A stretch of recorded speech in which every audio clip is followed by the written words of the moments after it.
no seu coração. Mais uma vez vamos cantar Yeshua.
Nós reconhecemos Tua presença aqui nessa noite. Queremos Te louvar, Te engrandecer, Te exaltar. Tu és o único Deus santo, digno de louvor e adoração. É diante de Ti, do Teu nome, que nós nos levantamos como filhos nessa noite. Queremos, Pai, toda a Tua vontade, porque a Tua vontade é boa, é perfeita, é agradável.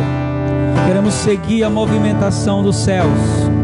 O que estás fazendo, para onde queres nos levar, Senhor. Queremos, como o Senhor Jesus, ser guiados pelo Teu Espírito Santo. Confirma as direções, confirma tudo que vamos fazer, de maneira tal que nós possamos ser guiados por Ti. Que cada pessoa, Senhor, que nessa noite está participando desse culto, sejam aqueles que estão aqui presencialmente, aqueles que estão nos acompanhando pelas redes sociais, que o Seu Espírito Santo possa trazer ao nosso coração uma palavra reveladora, uma palavra que direcione nossos caminhos, que direcione a nossa vida ao Teu propósito e aquilo que Tu queres fazer nessa noite, em nome de Jesus, amém. Vamos dar um aplauso poderoso a Jesus essa noite, aleluia.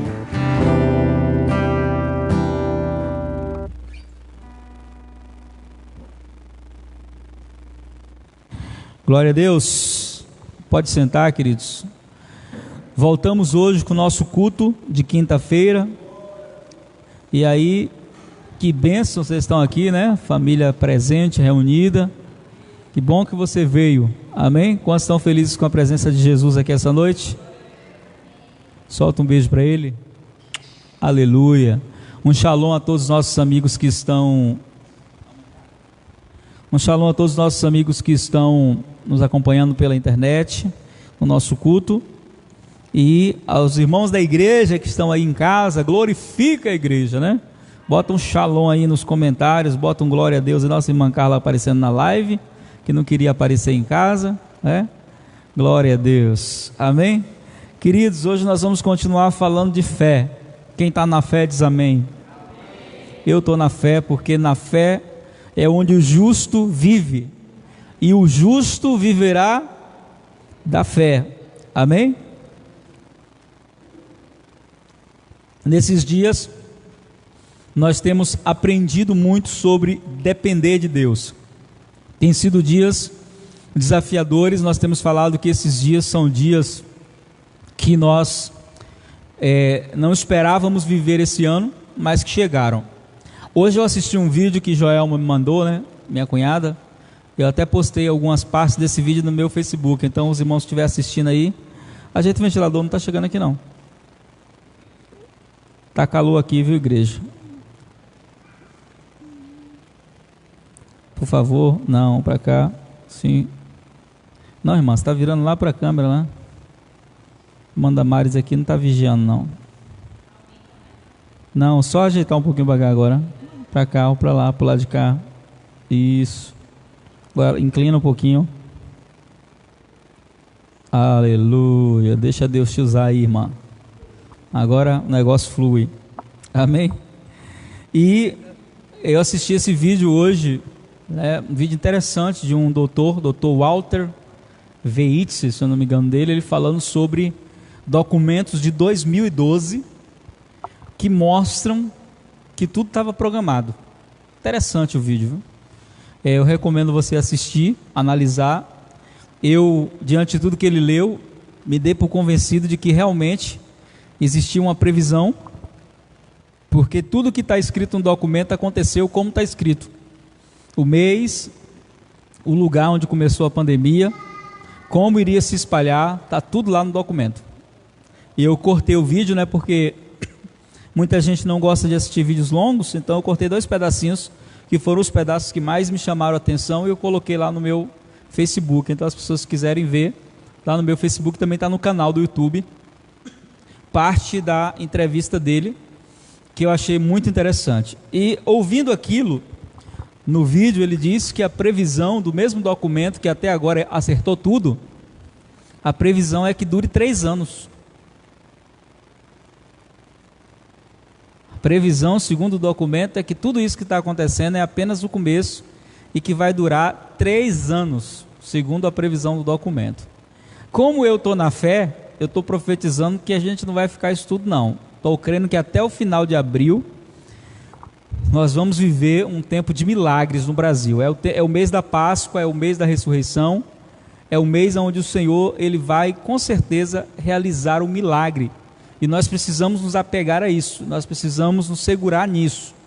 Existem as notícias previsíveis, existem as notícias imprevisíveis, que é aquelas que a gente não espera, e existe a fé. Eu estou na fé. E quem está na fé sabe que Deus é o Deus que dá a palavra final, é o Deus que declara o final de todas as coisas, e nós sabemos que o Senhor, em tudo isso que está acontecendo, Ele não perdeu o seu governo, Ele não deixou de ser Deus, Ele continua no mesmo lugar, e continua fazendo as mesmas coisas, Ele continua operando na vida daqueles que creem. Então eu estou na fé, estou crendo no milagre, estou crendo que Deus vai fazer um tempo novo acontecer para a igreja brasileira. E como nós temos dito junto com o pessoal do Overdose, né, que é os nossos amigos da Colômbia, esse é um tempo de reset. Deus está zerando tudo para trazer um tempo novo. E para trazer um tempo novo, o velho tem que sair. Então que saia o velho para que venha o novo de Deus. E eu quero profetizar sobre sua vida, sobre sua casa, um tempo novo. Amém? Vamos abrir as nossas Bíblias em 2 Coríntios capítulo 4. 2 Coríntios capítulo 4.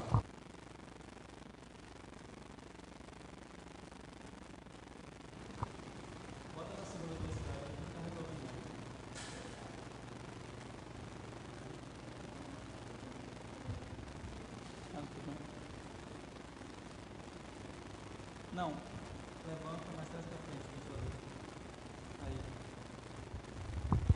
frente. 2 Coríntios, capítulo 4.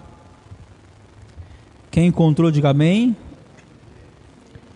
Os irmãos que estão em casa também abram as suas Bíblias, por favor. Não fiquem só de espectadores, porque a gente não assiste culto, né? A gente participa do culto. Então, 2 Coríntios 4, 13... diz assim: e temos, portanto, o mesmo espírito de fé. Que espírito Paulo está falando? Paulo está falando do espírito de fé que operou em Jesus. Amém? Esse espírito de fé que operou em Jesus, nós devemos ter o mesmo espírito de fé. Então ele diz: temos, porém, o mesmo espírito de fé. Aí ele diz: como está escrito, cri, por isso falei. Nós cremos também, por isso também falamos. Amém? A essência da fé começa no entendimento de que a fé é pensar com a mente de Deus. E é interessante porque Deus, sendo todo-poderoso, Ele verbaliza aquilo que Ele acredita. Quando Deus foi criar o homem, quando Deus foi criar a terra, quando Deus foi fazer todas as coisas, é interessante o livro de Gênesis, que é o livro da criação, disse Deus. Olha só que interessante, o livro diz, disse Deus. E esse disse Deus mostra que Deus, mesmo sendo Deus, todo-poderoso, Ele poderia fazer e a terra surgia. E Deus nos ensina duas grandes lições na criação. A primeira delas é, Deus nos ensina o processo. Ele poderia ter feito tudo num dia, tudo num instante. Ele poderia ter criado tudo imediatamente, mas Ele não fez isso. Ele foi criando por etapas: primeiro dia, segundo dia, terceiro dia, quarto dia, quinto dia, sexto dia. Ele foi criando dentro de um processo, dentro de um plano. Então nós aprendemos duas lições com o nosso Deus. A primeira delas é que tudo que é de Deus começa aqui no nosso coração, no nosso espírito. Deus derrama primeiro no nosso espírito. E aí Paulo está dizendo que quando você tem esse espírito de fé, você não pode ficar com aquilo só dentro de você. Quando Jesus se encontra com aquela figueira que não tem frutos, Jesus amaldiçoa aquela figueira, e logo depois, quando eles passam, no dia seguinte, Pedro questiona junto com os discípulos, porque a figueira está seca, e Jesus diz: se vocês tiverem fé do tamanho do grão de mostarda, vocês vão dizer. Olha só o que Jesus diz: vocês vão dizer, vocês vão verbalizar, vocês vão falar, vocês vão dizer a esse monte: ergue-te e lança-te acolá, e ele vai se mover. Então a fé, ela está no nosso espírito, mas ela precisa ser verbalizada. E quando é que a fé precisa ser verbalizada? Quando nós estamos diante de situações e circunstâncias que confrontam a nossa fé. Então, se você me perguntar: pastor Joaldo, que dias são esses que estamos vivendo? Que dias são esses?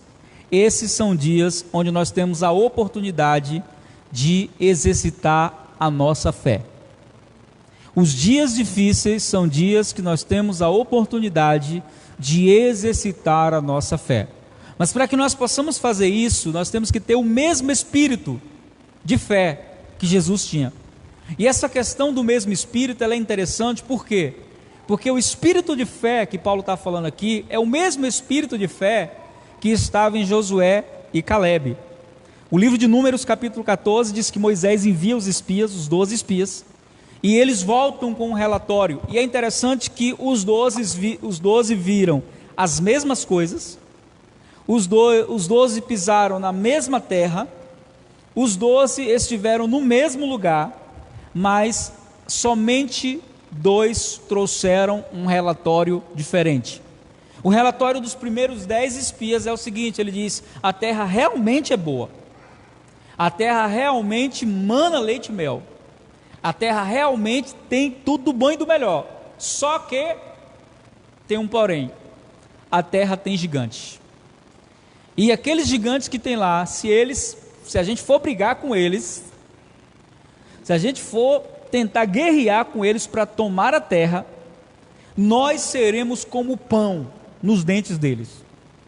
Eles vão nos tragar, eles vão nos destruir, eles vão nos comer, como quem come pão. Então, Moisés, nós não temos chance alguma de vencer. Sabe o que eles estão fazendo quando eles fazem isso? Eles estão dizendo assim: Deus é mentiroso. Quando eles olham os gigantes, quando eles olham a dificuldade, e eles falam algo contrário ao que Deus prometeu, eles estão dizendo: Deus é mentiroso. Porque Deus não disse nunca, que a terra não seria deles. Em todos os momentos, a palavra que saiu da boca de Deus por meio de Moisés e por meio dos profetas naquele tempo foi: essa terra eu vos darei como herança. Só o que foi que esse povo fez, esses 10 homens? Esses 10 homens, eles trocaram o que eles viram, o que eles perceberam, por aquilo que Deus falou. Então eles esqueceram do que Deus falou. E eu aprendi uma lição muito poderosa: todo aquele que não crê no que Deus fala, todo aquele que não acredita e não se sustenta no que Deus fala, é esquecido. Quando você pergunta para as pessoas qual o nome dos 12 espias que foram até a terra, ninguém lembra o nome de 12, nós só lembramos o nome de 2, porque quem não crê é esquecido. Deus não faz questão de trazer a memória, nem de lembrar daqueles que duvidaram dele ou se esqueceram dele. E nesses dias nós temos a oportunidade de ter um espírito diferente. A minha palavra hoje é sobre isso. Eu quero, nesse momento de dificuldade, ter um espírito diferente. Então o texto diz lá em Números 14, que logo depois do relato, que logo depois que eles deram esse relato de destruição, de medo, esse relato de tragédia dos gigantes, né, de como os gigantes eles eram poderosos e tal. O mesmo capítulo diz que Josué e Calebe se levantam e dentro da autoridade de Deus, eles começam a falar: não é bem assim. A terra realmente tem gigantes, mas se nós nos colocarmos como o Senhor nos disse que nós iríamos, se nós fizermos como o Senhor disse que nós tínhamos que fazer, sabe o que vai acontecer? Eles, os gigantes, é que serão como pão nos nossos dentes. Em outras palavras, Calebe e Josué estão dizendo assim: olha, eles são tão grandes, que se a gente for tentar errar, não consegue, não precisa nem mirar a flecha, não precisa nem mirar a lança, é só atacar que Deus vai nos dar vitória. Só que o que acontece, queridos? Nós estamos vivendo dias na igreja onde as pessoas têm se tornado pessoas que preferem acreditar naquilo que os olhos veem, naquilo que os ouvidos ouvem, do que naquilo que Deus fala. Mas eu e você, nós temos um Espírito de Jesus. Agora olha o que diz Números 14, versículo de número 24. Olha só o que diz: porém o meu servo Calebe, porquanto nele houve outro espírito. Em Calebe houve o quê? Outro espírito. Lá em 2 Coríntios 4, 13, Paulo está dizendo assim: nós temos o mesmo espírito. Que mesmo espírito? O mesmo espírito de Josué e Calebe, o mesmo espírito que estava em Jesus. Que espírito é esse? O espírito de fé. Porquanto porém o meu servo Calebe, porquanto nele houve um espírito diferente. E quando há um espírito diferente, o que acontece conosco? Perseverou em seguir-me, eu o levarei à terra em que entrou, e a sua semente a possuirá com uma herança.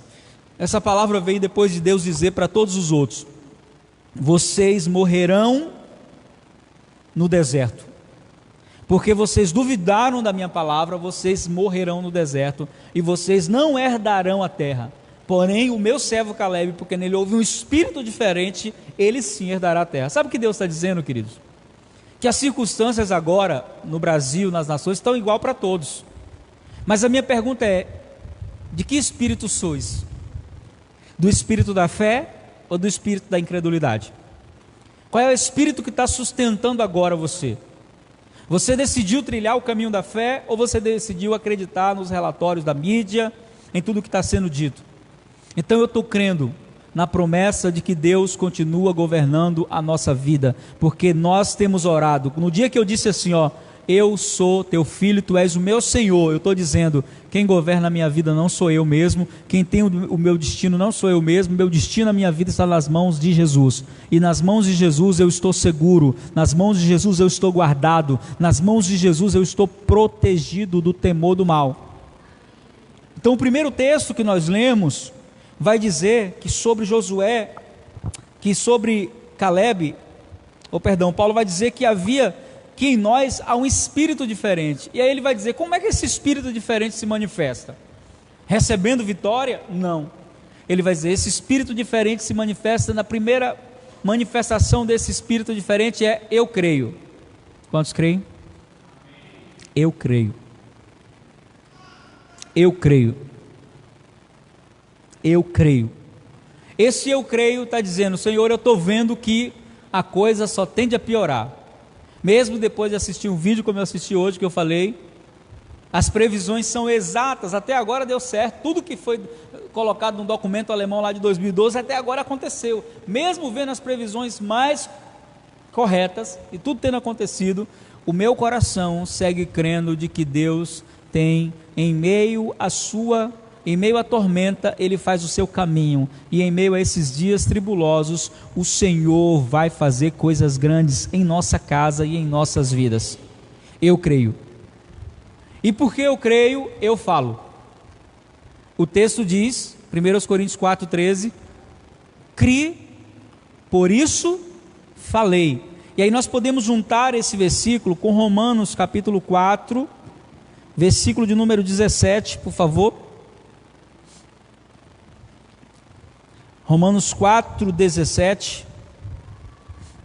Romanos capítulo 4, versículo 17. O capítulo 4 de Romanos fala da fé de Abraão. E nós temos esse mesmo espírito de fé que estava em nosso pai Abraão. Os que são da fé são filhos de Abraão, e eu sou da fé, meu irmão. Eu sou da fé. Os que são da fé são filhos de Abraão. E aí o capítulo 4, versículo 17 de Romanos diz assim: como está escrito, por pai de muitas nações te constituí, perante aquele no qual ele creu, a saber, Deus, o eterno, Adonai, o qual vivifica os mortos e chama as coisas que não são, como se elas já fossem. Eu quero chamar prosperidade sobre a sua vida. Eu quero chamar saúde sobre a sua casa. Eu quero chamar proteção sobre a sua família. Eu quero chamar respostas de Deus sobre a sua vida. Eu quero chamar a existência sobre a sua casa um tempo da presença de Deus que você nunca experimentou antes. Eu quero chamar a existência sobre nossa igreja, sobre nossa comunidade, sobre a igreja brasileira, um tempo de arrependimento. Quero chamar a existência um tempo novo, um tempo onde Jesus será glorificado em tudo o que aconteça, porque Ele é Senhor. Então esse espírito de fé, isso que estamos vivendo nesses dias, nos dá a oportunidade de exercitar a nossa fé. A fé não é exercitada em dias bons. A fé não é exercitada. Em dias bons, em dias de bonanças, nós manifestamos gratidão. Mas em dias difíceis, nós exercitamos a fé. E todos os filhos de Deus que enfrentaram tribulações e souberam se comportar no espírito certo, da maneira certa, eles atravessaram o vale e chegaram do outro lado vencedores, porque em Cristo Jesus nós já somos mais do que vencedores, porque Ele nos amou. Por isso o Evangelho nos leva a acreditar que Jesus continua sendo o mesmo ontem, hoje e para sempre. Enquanto as meninas estavam adorando aqui a canção que fala do Teu reino vem, eu estava ali orando, adorando no escritório, dizendo o seguinte: eu creio, Deus, que mesmo em meio ao caos nós estamos blindados pelo reino de Deus. O reino de Deus garante uma coisa. Quando eu disse assim: Senhor, venha o teu reino, eu estou dizendo: governa sobre mim. E o governo de Deus garante proteção, garante livramento. O governo de Deus garante que Ele é fiel. Então nós estamos vivendo nesses dias, e nesses dias Deus nos está dando a oportunidade de amadurecer a nossa fé. Quero que você abra a sua Bíblia em 2 Coríntios capítulo 5. Nós vamos ler o versículo 7. Eu quero que você guarde esse versículo no seu coração, e eu quero que você lembre-se desse versículo. Em tudo que você vê e ouvir, você se mova por esse versículo. 2 Coríntios 5, 7 diz assim: porque andamos por fé e não por vista. Andamos por fé e não por vista. Não é o que os meus olhos estão vendo, não é o que os meus ouvidos estão ouvindo, é o que o meu coração está crendo. E eu creio que Ele é bom em todo o tempo. E eu creio que o seu poder opera em meio à minha fraqueza.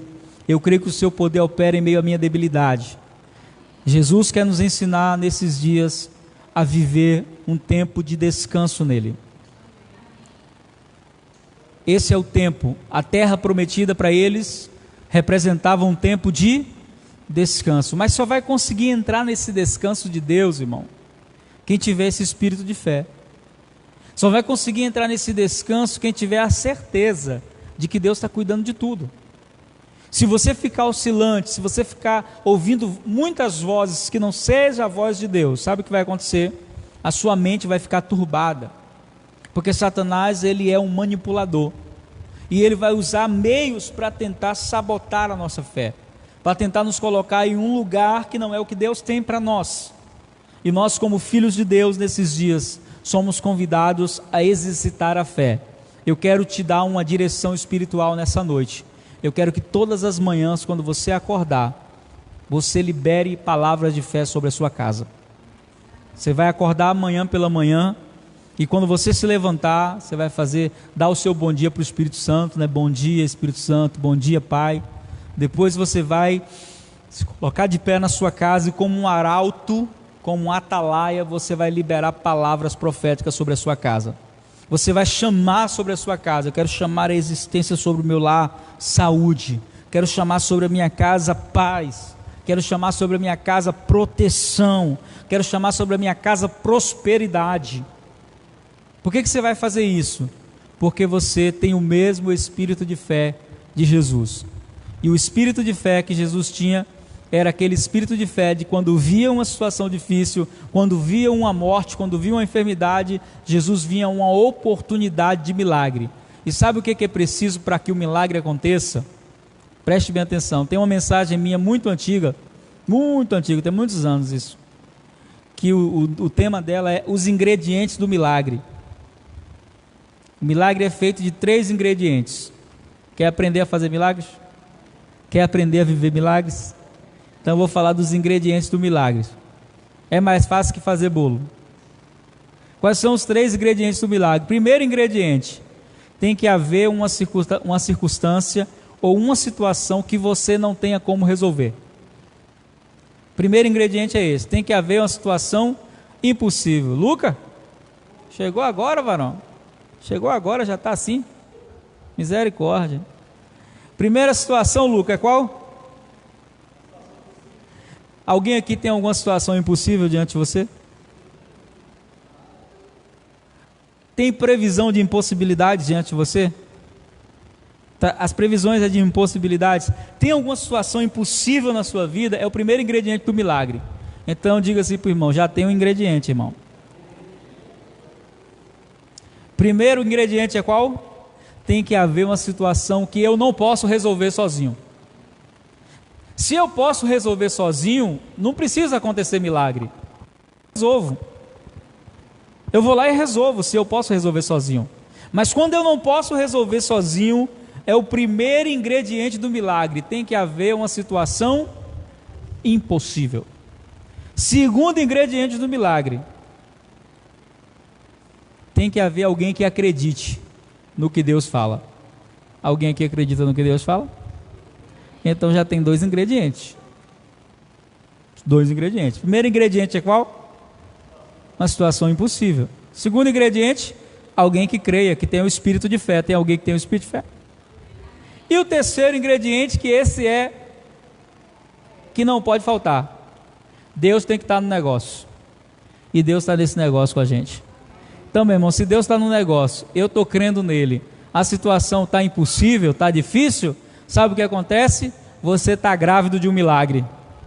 Já já vai nascer, já já vai acontecer.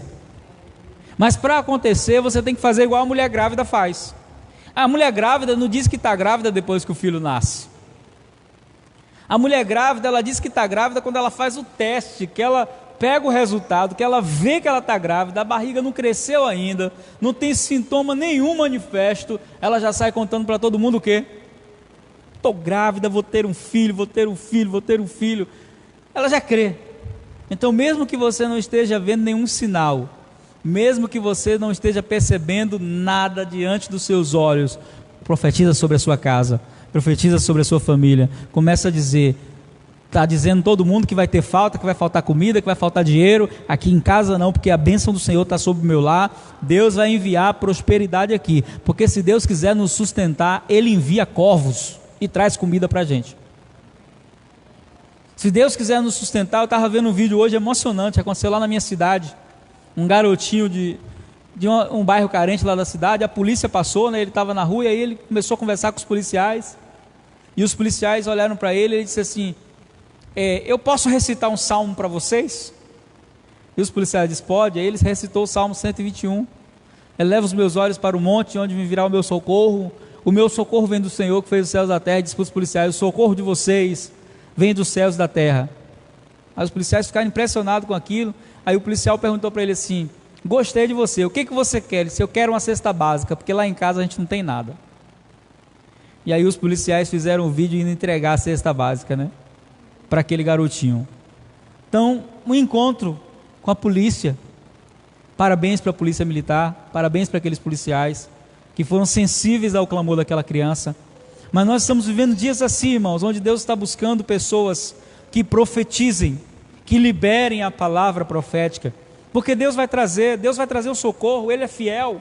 Não sei de onde vai vir, eu não me interesso muito em como o milagre vai acontecer, eu sei que Deus tem caminho. Sabe por que eu não me preocupo muito em como o milagre vai acontecer? Porque geralmente é assim,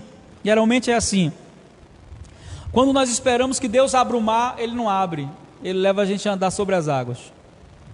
Quando nós esperamos que vamos andar sobre as águas, aí Deus abre o mar. Ele nunca faz como a gente espera, porque Ele sempre gosta de nos surpreender. Tem uma canção linda, né, do Palavra Antiga, que diz: quando espero a chuva chegar, é assim? Tu vens com o vento. Quando espero o mar se abrir, eu sinto os meus pés sobre as águas. E essa canção linda, o nome dela é Esperar é Caminhar, não é isso? Ele fala que a melhor maneira de esperar em Deus é caminhando. Então nesses dias eu quero dizer para você: caminhe na fé. Caminhe na fé. E como Ele virá, eu não sei, mas a canção diz: eu espero em Ti, porque sei que Tu virás. E Ele sempre vem. Sabe por quê? Porque Ele é o socorro bem presente na hora da angústia. Como Ele vai vir? Não sei. Na vida dos mais medrosos Ele chega antes, né? Na vida daqueles que têm uma fé mais ou menos, Ele chega durante. Na vida daqueles que são mais amadurecidos na fé, às vezes Ele chega depois. A Bíblia vai mostrar situações assim. A gente diz assim: Deus tarda, mas não falha. Não, Ele não tarda, Ele chega na hora certa. Só que nem sempre a hora que Ele chegou na sua vida é a hora que Ele chega na minha. Ele chega na nossa vida de acordo com o nosso nível de fé. Então, se minha fé está no nível 6 e Deus quer me levar para o nível 7, Ele não vai chegar no 6,5. Quando eu experimentar, quando eu exercitar a minha fé, que eu chegar no nível 7, a resposta vem. Mas na Bíblia a gente vê a situação que Deus chegou antes. Por exemplo, na vida de Ló, Deus chegou antes de destruir Sodoma e Gomorra. Mas já na vida de Daniel, Sadraque, Mesaque e Abednego, Deus não chegou antes. Deus chegou durante. Deus não livrou eles da fornalha. Deus não livrou Daniel da cova. Deus livrou eles na fornalha. E Deus livrou Daniel na cova. Mas já na vida de Marta e Maria, Jesus chegou depois. Depois que o negócio já tinha acontecido, que a morte já tinha se estabelecido, 4 dias depois Jesus chegou e a vitória chegou. Então não sei em que nível Ele vai chegar, mas de uma coisa eu sei: Ele virá ao nosso socorro, Ele trará resposta. E quanto maior for a crise, maior será o milagre que eu vou experimentar. Você crê nisso? Esse é o seu espírito de fé? Vamos profetizar agora. Vamos liberar a palavra sobre nossa casa.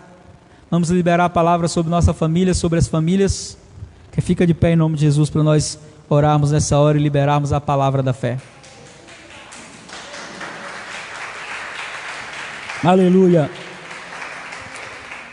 Estenda suas mãos para o alto. A Bíblia diz para nós levantarmos mãos santas, sem ira nem contenda. Quando Moisés levantava as mãos, Josué guerreava na planície, e as mãos de Moisés estendidas traziam vitória. Nós vamos agora liberar palavras, e os anjos de Deus vão encontrar as pessoas onde elas estão, vão encontrar a sua família, a sua casa. Pai, nós queremos levantar a nossa voz nessa noite. Estamos aqui como teus filhos, como os filhos da aliança. Aliança essa feita no teu sangue. E pelo sangue de Jesus agora nós queremos levantar as nossas mãos sobre Salvador. Queremos levantar as nossas mãos sobre nossas casas, sobre as famílias, sobre o Brasil. E nós queremos agora, como profetas da nossa geração, nós queremos agora, como ministros do Senhor, liberar a palavra de cura. Nós queremos dizer como Ezequiel disse no vale de ossos secos, ele disse: vento que vem dos quatro cantos, sopra. E o vento soprou, Senhor. E nós queremos pedir agora que o teu vento sopre sobre o Brasil, e o teu vento sopre sobre as casas, e aonde existe pessoas enfermas, que haja cura. Senhor, onde existe miséria, escassez, chamamos a existência da provisão. Tu és o Deus que faz, Tu és o Deus que realiza, Tu és o Deus do milagre. Por isso agora nós liberamos a palavra de milagre sobre os Teus filhos. Nós liberamos agora sobre a nossa família, chamamos sobre nossa casa, dizemos que nossa casa está guardada no sangue de Jesus, e que nenhum mal nos sucederá, nem praga alguma chegará na nossa casa. Nós liberamos agora a palavra sobre nossa família, e declaramos que nesses dias, em meio a todo conflito e caos, nós experimentaremos milagres extraordinários. Nós queremos declarar que todo decreto liberado de maldição, de morte, de medo, de enfermidade, está quebrado em nome de Jesus. Que toda arma forjada, toda ferramenta preparada contra os teus filhos não prosperará. Nesses dias nós chamamos um tempo de arrependimento sobre a igreja brasileira. Nesses dias nós chamamos um tempo de prosperidade, de provisão. Nós chamamos um tempo onde nós veremos a glória do Senhor se manifestando. E nós nos recusamos a liberar. Nós nos recusamos a tirar, Senhor Jesus, de dentro de nós qualquer palavra que não seja a Tua palavra, porque a Tua palavra diz que do coração, do bom tesouro, nós tiramos as palavras, e o que vai sair da nossa boca são palavras de fé. O que vai sair da nossa boca são palavras que concordam com o que o Senhor diz. O que vai sair da nossa boca são palavras que confirmam o que está escrito. Nós nos recusamos a falar outra coisa que não seja a Tua palavra. Nessa noite nós queremos Te pedir: sela os nossos lábios, para que da nossa boca saia apenas a palavra da fé, para que da nossa boca saia apenas a palavra que chama a existência o milagre. Nós nos recusamos que falar qualquer coisa que seja contrária à Tua vontade. Se existe alguém em nosso meio que está enfermo, envia os Teus anjos agora. Oramos nesse momento pela vida da Lorena, Pai, pela vida da família dela, que o Senhor possa trazer consolo àquela família, que o Senhor possa trazer um tempo de paz e refrigério em meio a todo tipo de caos. Nós chamamos a existência na Tua palavra e declaramos que nesses dias nós profetizaremos. Nós abriremos a nossa boca para declarar que o Senhor reina, que o Senhor reina, que o Senhor reina, que o Senhor tem controle de tudo e que sob Tuas mãos estão todas as coisas, em nome de Jesus. Amém. Glória a Deus. Dê um aplauso a Jesus nessa noite. Aleluia. Glória a Deus. Pode sentar.